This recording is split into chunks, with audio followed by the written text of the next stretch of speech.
Did you, when you viewed that recording, recognize the person depicted in it? Yes. Who is the person that was captured on the video recording shooting Charles McCormick?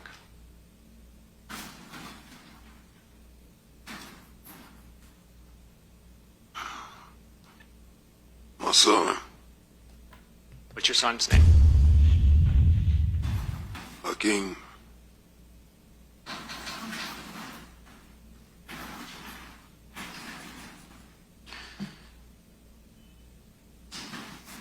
After the murder of Charles McCormick, did you become aware of a post on Hakeem Robinson's Instagram account referencing something that happened? Yes. And was that posted from a nail salon? Yes. So this trial right here has been going viral. I seen this clip on Instagram and I had to find the entire interrogation because a situation like this to me is absolutely insane. Like your own blood father testifying against you, and the testimony that your own father gives is what's gonna give you life in prison. Absolutely insane. So we have the full interrogation right here up until the point where his son is being sentenced to life. Are you concerned for Hakeem? I know that's his circle of friends. Was it unusual in your mind for him not to be with them at that point? Yeah. Now, as you were driving Leroy Whitaker and Dominic Barner away, did you find out what had happened to Charles McCormick? Yes. And you found out the details about who was involved? Yes. And did you continue to drive both Leroy Whitaker and Dominic Barner away? Yes. And after getting away from that neighborhood, did you make a stop? Yes. And where did you stop? We stopped in Grand Park. And what was the reason of stopping in that area? Switch cars. And were you able to do that? Yes. What car did you switch out of? We got in a white Impala. Who did the white Impala belong to? It was my daughter's car, but it was in my name. Why did you want to switch out of your Dodge Challenger? After I found out what happened, we in an orange car, very noticeable.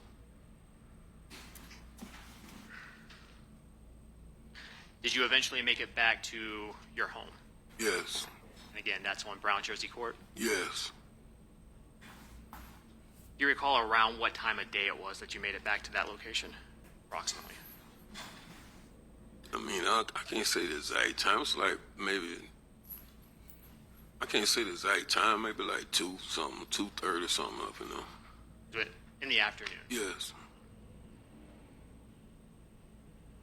After you got back to your home, did you do anything else to assist either Leroy Whitaker or Dominic Barner?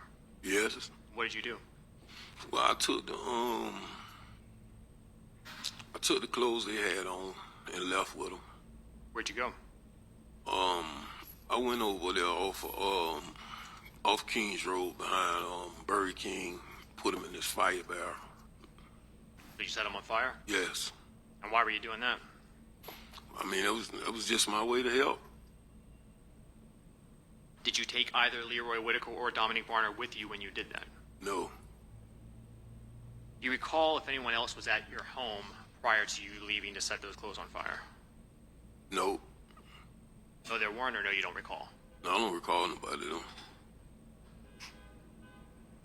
Did you return to Brown Jersey Court that night? I can't remember.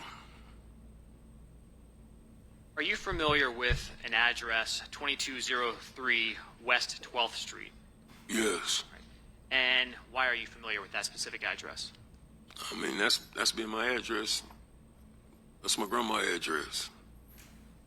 Has that house been or stayed in the Robinson family? Yes. Are you also familiar with the name House of Pain? Yes. Who came up with that name? I did. When was that? It's back in the 90s. What did you want to use the House of Pain name for? Entertainment. Is that a name that is still kind of used by the Robinsons, Yeah. your family? Was Hakeem Robinson aware of that name, House of Pain? Yeah. Did Hakeem Robinson have an Instagram account that he was using back in January of 2020? Yes. Do you recall what his Instagram account name was? It was queso 23 times. What about Abdul Jr.? Did he have an Instagram account? Yes. What was that? K Crazy. Do you know someone by the name of Shifan Hogan? Yes. Who is he? That's my baby mother's brother. Are you also aware of a music video called Bang It Out? Yes. And whose music video is that? Hakeem. Do you know where that was filmed? Yes. Where? Downtown by the Chop House. Were you there when it was filmed? Yes. Was it filmed prior to Charles McCormick's murder? Yes. Your Honor, may I publish some items that are already in evidence? Okay.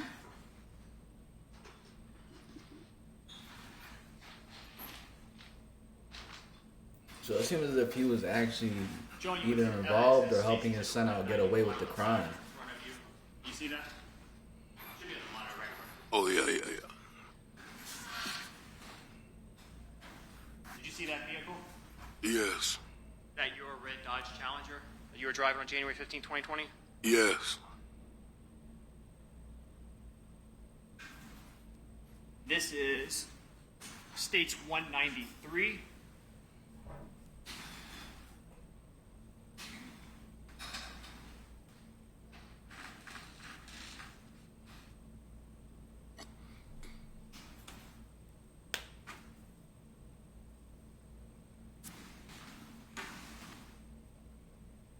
They call me queso.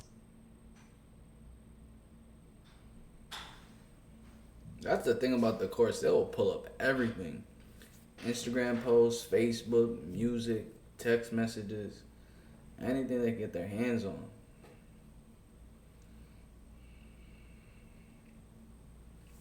It's all evidence. In that video, the two firearms that Hakeem Robinson was holding, do you recognize those? Yes. Whose firearms who do they belong to? Queso. Were they real firearms? Yes. Did he typically use fake guns in his music video like that? No. After the murder of Charles McCormick on January 15, 2020, did you ever see Hakeem with that It's just, black AR? it's crazy because I just feel like there's so many instances like where he could just say like, I don't know. You feel what I'm saying? But it's like he's just completely giving his son out. Rifle pistol again. No. Are you aware of a dash cam video that recorded the murder of Charles McCormick in this case? Yes. Have you seen that video? Yes. And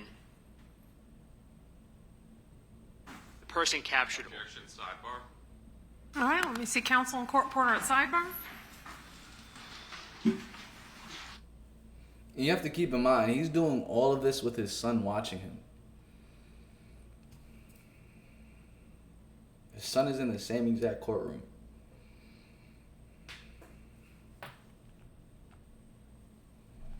Let's jump ahead. Continue. Now, Mr. Robin, just a couple of background questions first. Leading up to January 15, 2020, Hakeem Robinson was living with you. Yes. And so you would see him on a daily basis? Yes. And as you have testified to, he's your biological son.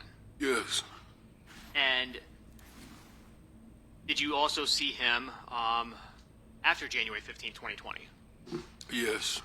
And when he was living with you in your home, did you become familiar with some of the clothing that he owned? Yes.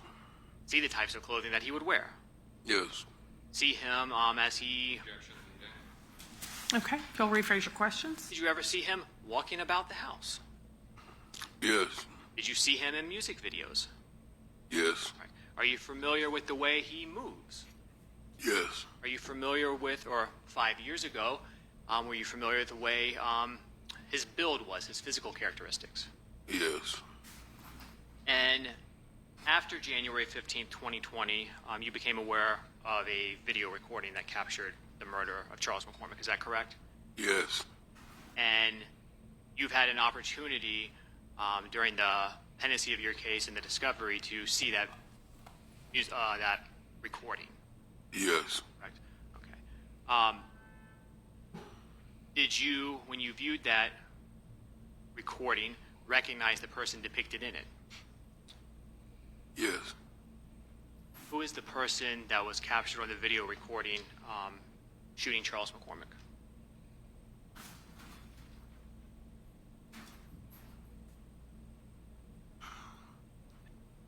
My son. What's your son's name? Hakeem. This is wild.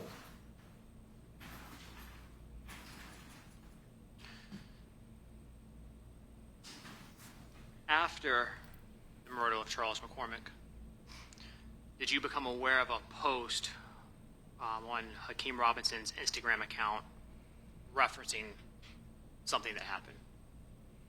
Yes.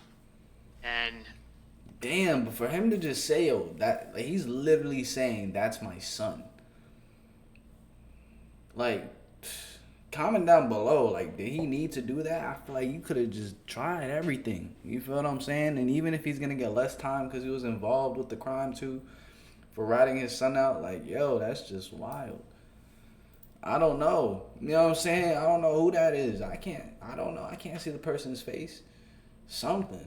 was that posted from a nail salon? Yes.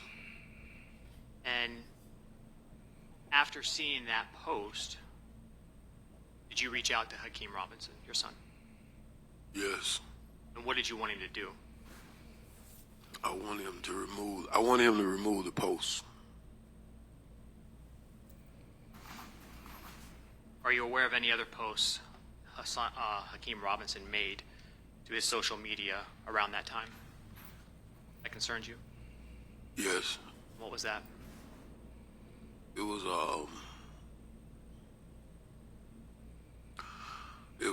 another post of dude Lil Buck. What did you see? It was just the emojis on the bottom of it that said bye bye bye. Say it again. It was the emojis, the hand emojis saying bye bye.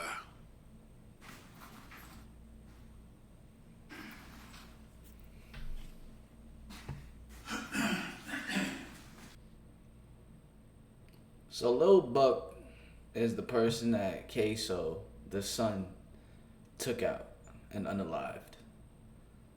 After the instance, he posted on social media, Lil Buck, and said bye bye bye. That's idiotic, to say the least. Bruh.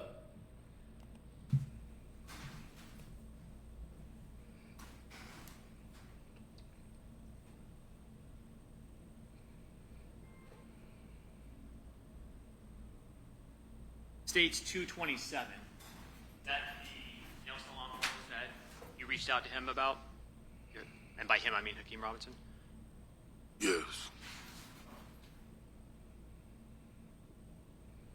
Bro, you can't make this up. Like, rappers constantly snitching on themselves, gang. Constantly.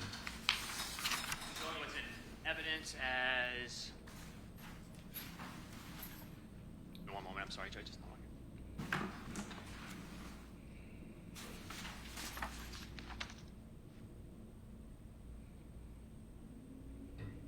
I believe it's States 240, a composite.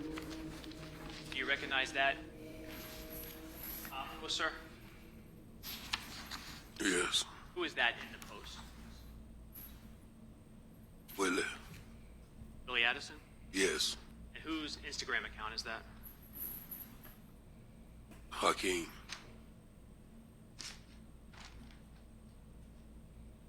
I'm showing you stage 229. Do you recognize this photograph? Yes. And whose marker is there that at the bottom of the photograph? Willie. Who's surrounding it? Hakeem, Pooh Red, and Kareem.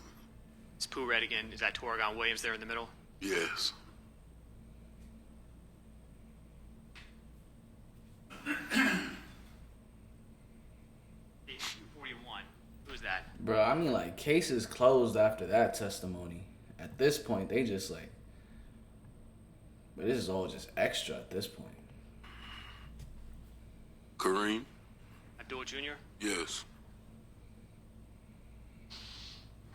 And stage 240, showing you what's in evidence as a photograph that was sent, appears to be from phone number 904-866-2370. That was your phone number? Yes. To 478-305-9583. Do you recognize the photo that was attached to that message? Yes. Who is that? That's me. And who were you sending that to? The son of Hakeem and Kareem. So you sent it to both Hakeem and Abdul Jr.? Yes. Is that to both 478 area code numbers that they had? Yes. And why were you sending that to them? I really don't know. I really think I was just showing off my outfit, to be honest. Now,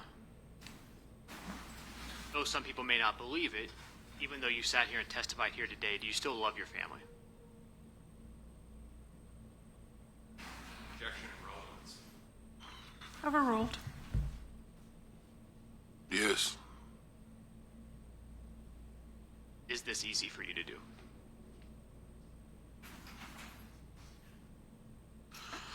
No, this is the hardest thing I ever had to do in my life. Because I don't have any further questions. Okay. Cross-exam from Mr. Whitaker? Thank you, Your Honor. May it please the court? Yes. You love your family, Mr. Robinson. That's what we just heard, right? Yes. I guess you love yourself. Right? Yes or no, sir? Of course.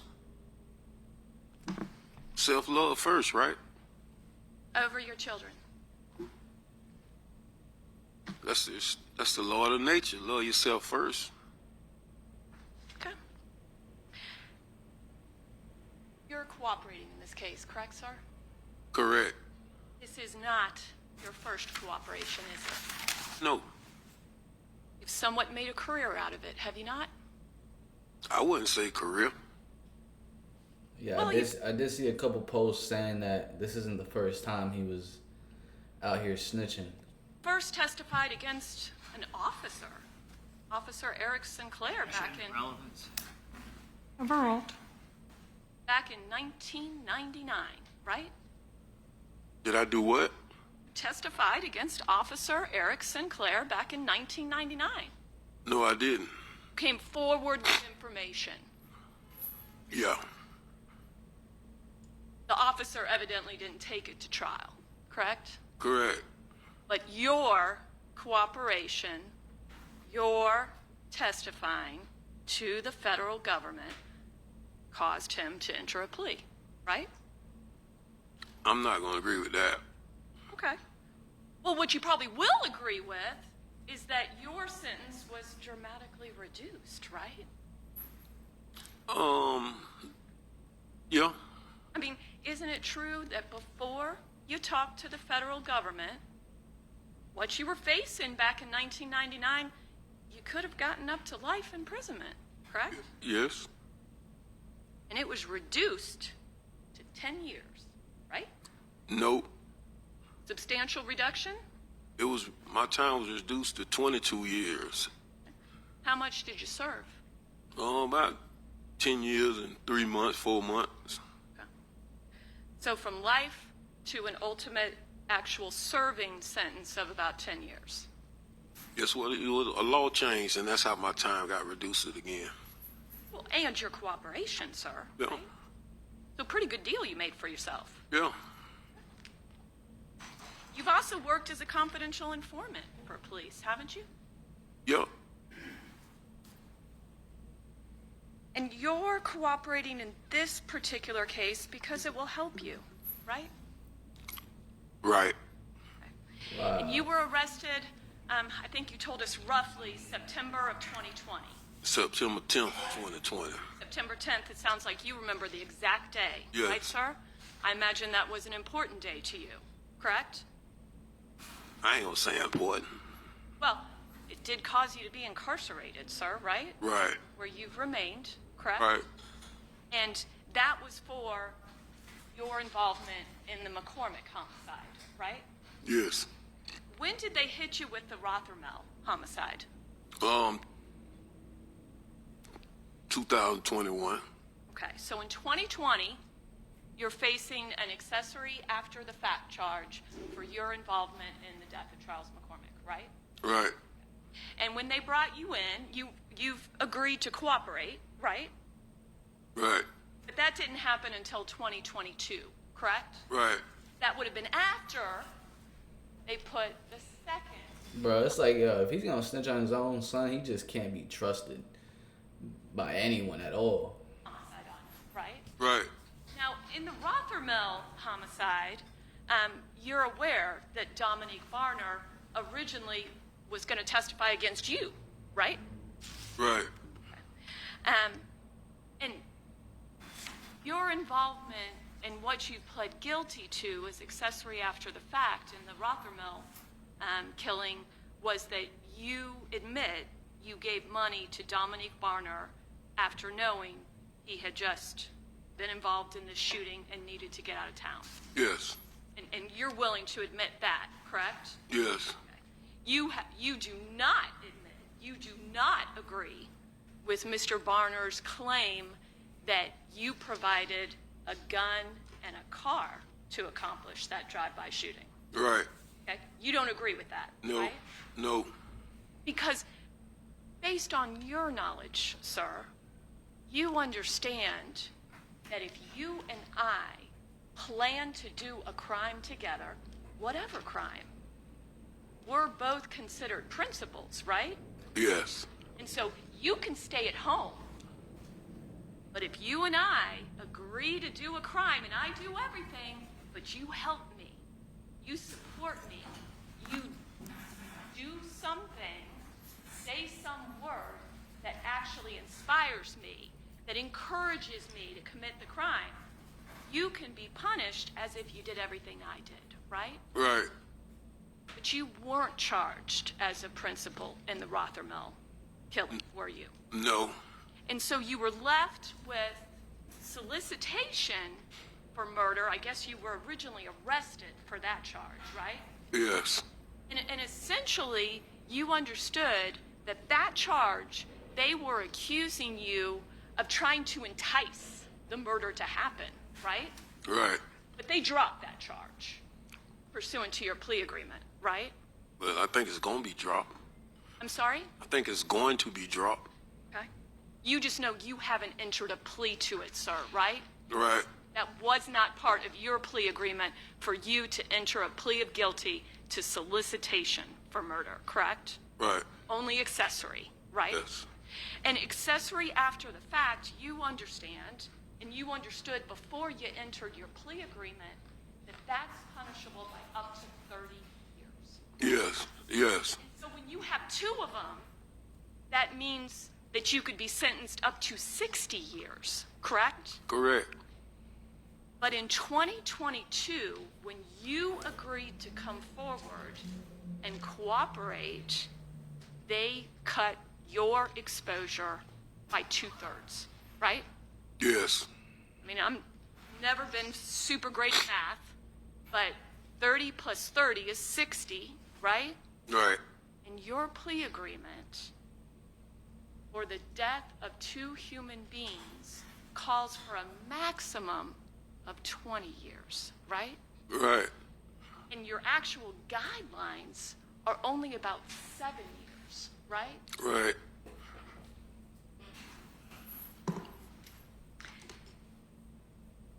I think you told us that that was based on your age, your health issues, and you want to be there for your younger kids, right? Yes. Would you agree with me? You weren't there for your older kids. That's why I know better this time. Okay. You did grow up with quite a bit of respect on the streets, sir, didn't you? Yep. And you personally never met Charles McCormick, Nope. but you did know who he was, correct? Yes.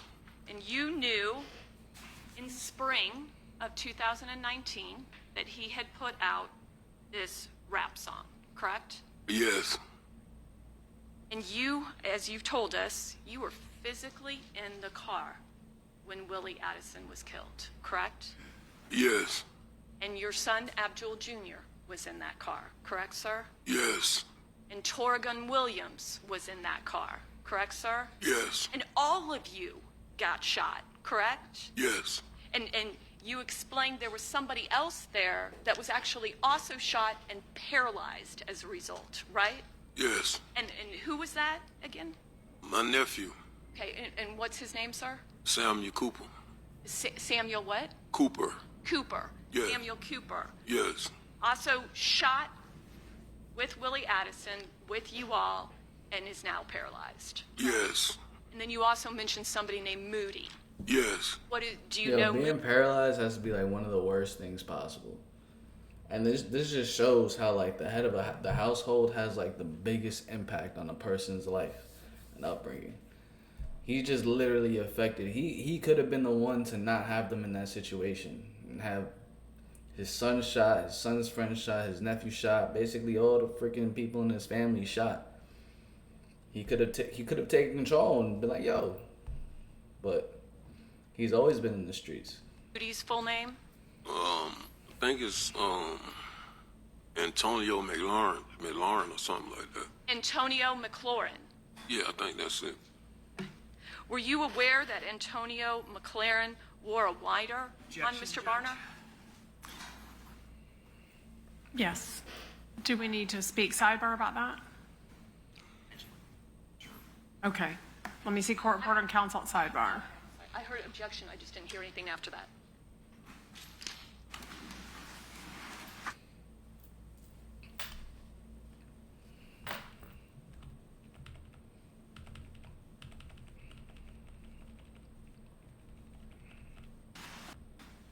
Was killed, and you all in the car with you all when Willie Addison was killed, and you all were shot, was a person with the nickname. I'm sorry. Give it to us one more time. Moody. Moody. And you believe Moody's full formal name is Antonio McLaurin. Yes. Okay. And my question to you was, were you aware that Antonio McLaurin wore a confidential wire on Dominique Varner? Yes. Jail. You were? Yes. Okay. It's fair to say that you were vengeful after that shooting, is it not, sir? Yes. And that is, in fact, is why you were willing to be involved in what would become the attempted murder of someone named P. Money, and that resulted in the Rothermill killing. Yes. Because P. Money, and do you happen to know his formal name? No, I don't know his full name. Okay. But you know who I'm talking about when I say P. Money, Yes. correct? Yes. He was a target for you, correct? Yes. Because you did believe he was responsible for not only killing your son, Willie Addison, but hurting everybody else, correct? Including yourself. Yes. You were not personally there during the actual shooting of what ended up being the death of Mr. Rothermel and the attempt on P. Money, correct? Correct. But you have pled guilty to accessory after the fact for that death. Yes. And you have admitted to providing Barner with money in order to get out of town, correct? Yes.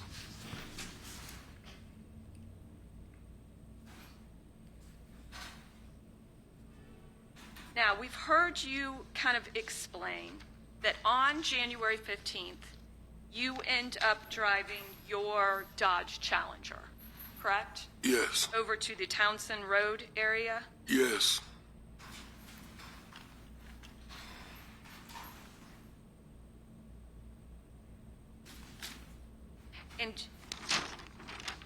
And you claim that you then picked up Dominique Barner and Leroy Whitaker, correct? Yes. Okay. And I apologize for skipping around a little bit, but I just realized something I almost forgot to ask you about. How long have you known Leroy Whitaker?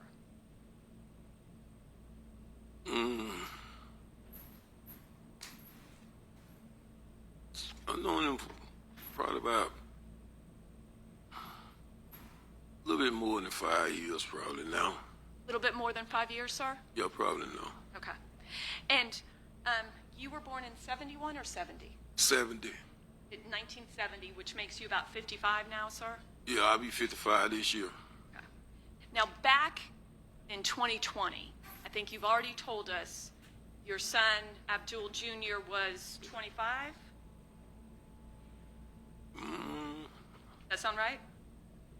It might be. Yeah. Okay. Well, you told us, I mean, we can, if we have to, we can do the math. Yeah, Not do very the good math. at the math, but we can certainly do it. What year was Abdul Jr. born? 94. Okay. So that would appear to make him 26, if my math is correct. Does that sound right? 26 now? If you subtract what month? 2020. November. Okay, so we'd use 2019, so that'd make him 25 at the time of the death of Mr. McCormick. Oh, okay, yeah. That sound about right, sir? Yeah. Okay.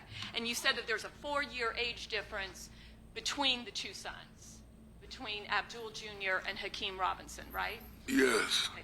So if depending on the birthdays, and again, we're talking November, so if there's 4 years, then Hakeem Robinson was 21 years old, right? Yes. When was Willie Addison born? What year was he born? I think 93. I think. I'm not 100% sure. 1993, which would make him 26. At 2020, right? Okay. Yeah. Okay. And in 2019, when he was killed, he would have been 25. Yeah. Okay. Leroy Whitaker is substantially younger than all of them, correct? Yeah. And you always knew that from the little time that you did spend with him, correct? Yes. And Willie and Leroy Whitaker had no relationship whatsoever, right? Not that I know of. And Leroy Whitaker does not rap that you're aware of, correct? Oh, no.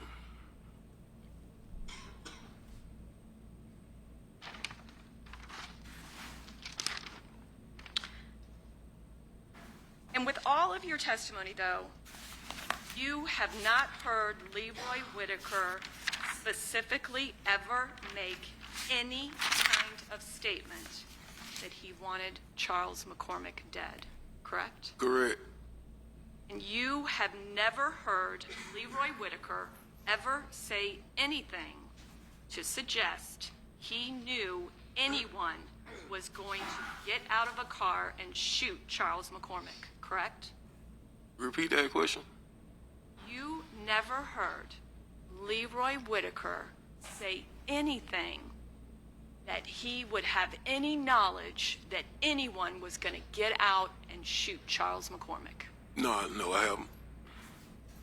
And sir, have you ever been convicted of a felony or a crime of dishonesty? No. You said a crime of dishonesty? And I'm sorry, let me make it easier. Yeah. Ever been convicted of a felony, sir? Yes. How many times? 2. Nothing further. Okay, cross for Mr. Robinson. Mr. Robinson.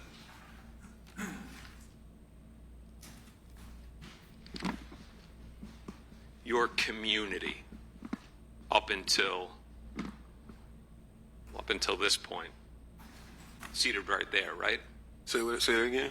Your community, your family, those people that know you best in this world are in this courtroom right now, right?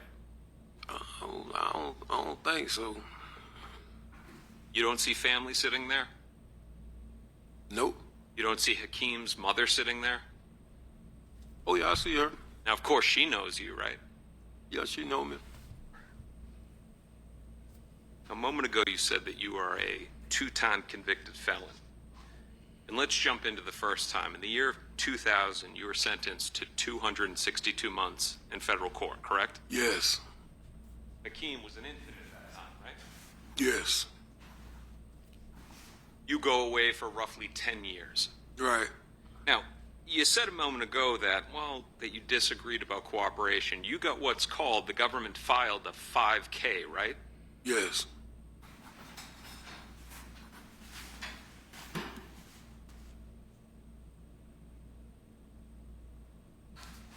And a 5K specifically is when somebody has provided substantial assistance in the investigation or prosecution of others. You agree with that? Yes. But you disagree that you got a reduction because of cooperation? No, I don't think I disagree with that. She said testifying. All right. You snitched on other people, you got a reduction. Right? Yeah. All right. So years later, this case comes along. You get charged in the McCormick case. You get charged in the Rothermill case. And you initially plead not guilty, correct? Right. You fight the McCormick case for a period of time, right? Right. You have your attorney involved in depositions knowing the facts of the case, correct? Yes. And then your attorney comes to you and says, they're threatening to charge you as a principal. Objection, Judge. And the grounds? Privileged communications. Okay. For him to waive, Your Honor, not the government to say. Okay. Well, then I'll leave it to Mr. Abdul Robinson Sr.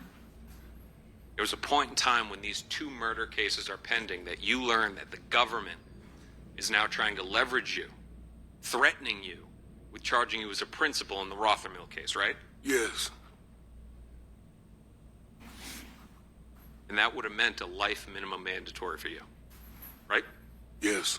So, you agree, you cave, and astonishingly, for the second time, why is it that you only grow a conscience when you're looking at hefty prison terms? Objection, argumentative. Sustained. Just ask a question, Mr. DeCoste, without commentary. Previous case, you were looking at life, you cooperated to get out of it, right? Yes. Once again, you're looking at life, and you decide to cooperate to get out of it, right? Right. Now, you're hoping that the recommendation is going to be that you serve for all of your crimes only 76 months, right? I mean, yes. All right. That's what you have in writing with the government, right? Yes. And you've served a majority of that time already. Right. So that means that within a short couple of months, maybe 12, you're going to be back walking the streets of Jacksonville. Yeah. That was the price of your testimony. Right? Right. You had to cooperate and implicate your two sons, but it got you out of custody. You say implicate them? You had to point at your sons. Let's back up for a second. At the point in time that they leverage you with life on the Rothermill case, they had already arrested your son and said that he was the one that committed it, right? Oh, no, you confusing me. Okay. Let's break it down. You said a moment ago that the government sent message to you that they were going to basically indict you on the Rothermill case and that you were potentially looking at life. You then decided to cooperate. You remember that, right? Right. Okay. They had already, on this case, through the evidence, through the depositions that your attorney was at, they already believed that Hakeem was a shooter, right? Right. All right. So it wasn't something that you came forward and like, hey guys, let me help you understand the case.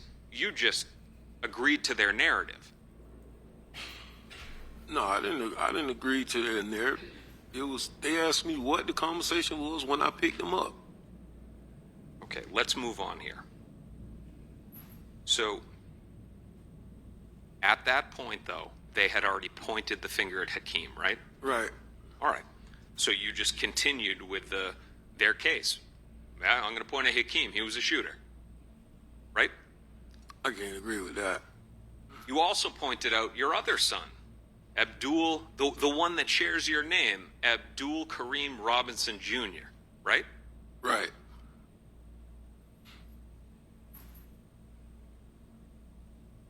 Now, before you decided to cooperate, you had also reviewed all of the phone records in this case, correct? Yes. So you had knowledge of what the government believed was happening in the case. Yes. Now, let's talk about Dominique Barner. Your words, he's a reliable hitman, right? Yes. For you to know that he's a reliable hitman, you must have used him as a hitman before, right? No. Then how do you know he's a reliable... Hey, family. The birthday. Comment below your thoughts on this situation right here. I do enjoy reading your comments and what you guys have to say. I think it's just absolutely wild. Insane. Especially that being your biological son and you just giving him away like that. For life in prison. Crazy. And it's not the first time he's done it. You guys heard the video. You guys watched the video. Smash the like button, subscribe, turn on post notifications so you can catch when I drop another video for you guys. I'm going to catch you in the next one. Peace.